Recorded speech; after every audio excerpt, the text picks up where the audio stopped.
This is our red-tailed hawk in the key of G minor in Spanish Cedar. Spanish Cedar is a softwood, which means that it gives it a warm, full voice. It is a 6-hole flute.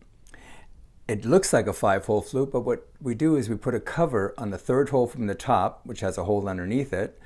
And if you decide to play it as a 6-hole flute, you just go ahead and remove the cover. It's really that simple.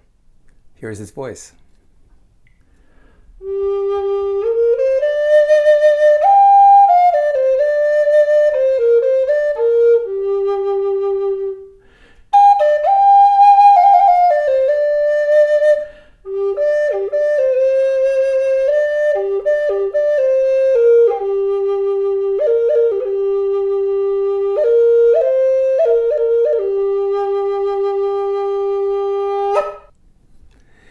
We do make the key of G minor in 3 different octaves.